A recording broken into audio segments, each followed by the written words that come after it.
بسم اللہ الرحمن الرحیم۔ السلام علیکم ورحمۃ اللہ وبرکاتہ۔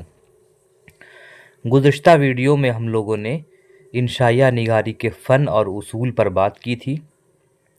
آج ہم لوگ انشائیہ کے آغاز و ارتقاء پر بات کریں گے۔ واضح رہے کہ یہ نوٹس رانچی یونیورسٹی کے سیمسٹر 2 غیر افسانوی نثر کے حوالے سے ریکارڈ کیے جا رہے ہیں۔ بقیہ طلبہ بھی اس سے مستفید ہو سکتے ہیں۔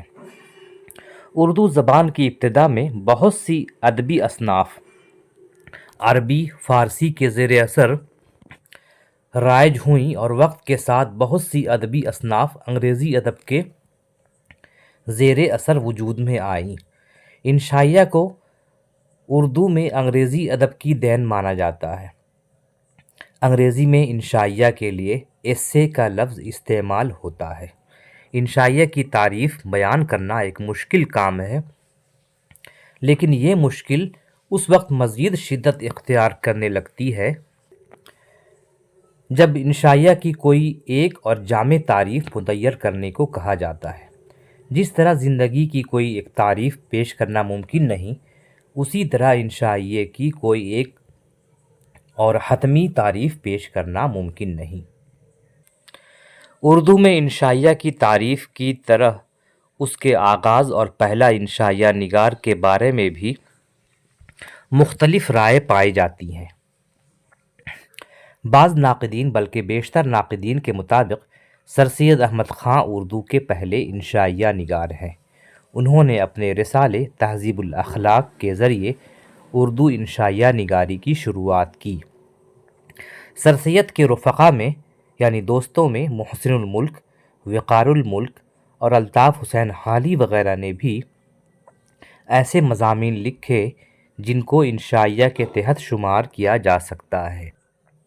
بعض احباب محمد حسین آزاد کو اردو کا پہلا قدیم انشائیہ نگار تسلیم کرتے ہیں۔ بلا شبہ محمد حسین آزاد اردو ادب کے منفرد انشا پرداز گزرے ہیں۔ ان کی تمام تحریروں میں انشائیہ کا رنگ جھلکتا ہے۔ محمد حسین آزاد کے مضامین کے مجموعہ نیرنگ خیال میں شامل مضامین کو اردو کے بہترین انشائیوں میں شامل کیا جا سکتا ہے، لیکن یہ انشائیے انگریزی انشائیوں کی نقل تھے۔ ماسٹر رام چندر کو بھی اردو کا قدیم انشائیہ نگار کہا جاتا ہے۔ ماسٹر رام چند دہلی کالج سے وابستہ تھے۔ محمد حسین آزاد اور مولوی ذکاء اللہ ان کے شاگرد تھے۔ ماسٹر رام چند نے فوائد الناظرین اور محب وطن نامی جرائد کا اجرا کیا، جس میں انہوں نے فرانس بیکن اور ایڈیشن کے رنگ میں انشائیہ تحریر کیے۔ اس کے علاوہ جاوید وششٹ کی رائے ان سب سے مختلف ہے۔ انہوں نے ملا وجہی کو اردو انشائیہ کا بابا آدم قرار دیا ہے۔ ملا وجہی کی تمثیلی داستان صبرس میں انشائیہ کی جھلک دکھائی دیتی ہے۔ ملا وجہی کی کتاب صبرس میں بعض مقامات پر ایسی تحریریں ہیں جن میں انشائیہ کی خصوصیات موجود ہیں۔ ان خصوصیات کو دیکھ کر بعض لوگوں نے انہیں پہلا انشائیہ نگار مانا ہے، لیکن ان کے کچھ نمونوں کو دیکھ کر یہ فیصلہ نہیں کیا جا سکتا کہ وہ پہلے انشائیہ نگار ہیں، بلکہ یہ ضرور کہا جا سکتا ہے کہ ان کی کتاب صبرس میں انشائیہ کے سب سے پہلے نمونے دیکھنے کو ملتے ہیں، جسے انہوں نے غیر شعوری طور پر اپنایا ہے، لیکن اسے پوری طرح انشائیہ نہیں کہا جا سکتا۔ اس کے بعد سر سید کے مضامین میں بھی کہیں کہیں انشائیہ کا رنگ نظر آتا ہے۔ اسی طرح محسن الملک، حالی، شبلی، محمد حسین آزاد اور عبدالحلیم شرر وغیرہ کے بعض مضامین میں بھی انشائیہ کی نشانیاں موجود ہیں۔ مختصراً کہا جا سکتا ہے کہ اردو میں انشائیہ کے ابتدائی خط و خال کافی پہلے سے دکھائی دیتے ہیں، لیکن اس صنف کا باقاعدہ آغاز 1857 عیسوی کے بعد ہوا۔ 1857 کے بعد اردو میں علی گڑھ تحریک کے زیر اثر مضمون نگاری کی ابتدا ہوئی، اور یہی ابتدا دراصل انشائیہ نگاری کی شروعات تھی۔ انشائیہ نما مضامین لکھنے کی ابتدا سر سید احمد خان نے کی۔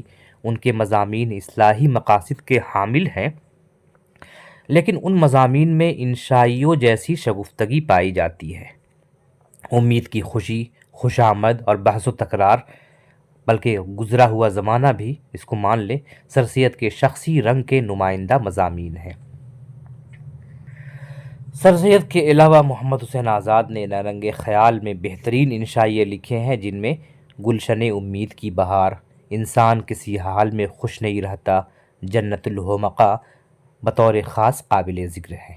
اسی دور کے انشائیہ نگاروں میں میر ناصر علی، نیاز فتح پوری، فرحت اللہ بیگ، مہدی افادی اور عبدالحلیم شرف وغیرہ کے نام شامل ہیں۔ اردو میں انشائیہ نگاری کا سنہری دور خواجہ حسن نظامی کے عہد سے شروع ہوتا ہے۔ خواجہ نے اس فن کو ایک شناخت عطا کی۔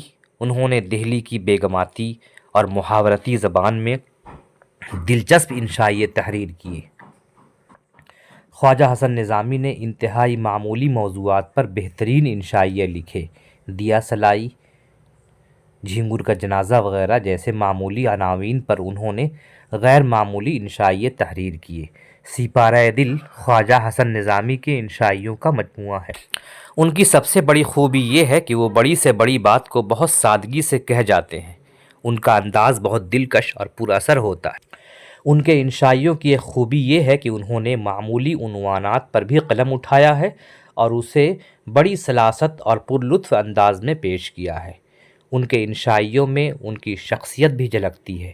ان کے مشہور انشائیے الو، دست پناہ، آغوش، مچھر میں ایک شب، جھینگر کا جنازہ، گلاب تیرا، کیکر ہمارا وغیرہ کافی شہرت کے حامل ہیں۔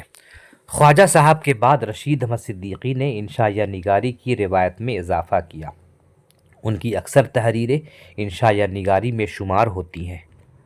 ارہر کا کھیت، وکیل صاحب، چارپائی وغیرہ ان کے عمدہ اور بہترین انشائیے ہیں۔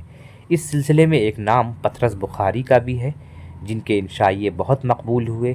ان کے انشائیے بہت دلچسپ اور پر لطف ہوتے ہیں۔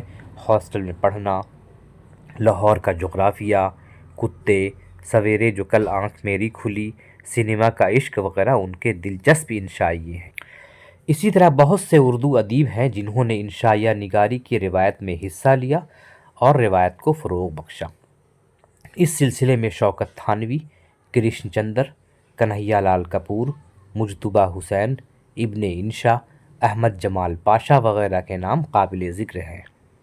آج بھی کئی ادیب ہیں جو اس صنف کی آبیاری میں بڑھ چڑھ کر حصہ لے رہے ہیں۔ اس کے بعد وزیر آغا نے صنف انشائیہ نگاری پر خصوصی توجہ مرکوز کی اور اس فن کو اپنی بلندیوں تک پہنچایا۔ وزیر آغا کے ساتھیوں میں نذیر صدیقی، شفیق الرحمن، کرنل محمد خان، یوسف ناظم، مشتاق احمد یوسفی وغیرہ کے نام کافی اہمیت کے حامل ہیں۔ 21ویں صدی میں بھی انشائیے لکھے جا رہے ہیں اور دلچسپ انداز میں انشائیے لکھے جا رہے ہیں، لہٰذا مایوس ہونے کی چندہ ضرورت نہیں ہے، بلکہ آج کے موضوعات پرانے موضوعات سے بالکل الگ ہیں۔ ہم ملیں گے رشید احمد صدیقی کی مختصر سوانح کے ساتھ، تب تک کے لیے اجازت دیجیے۔ خدا حافظ۔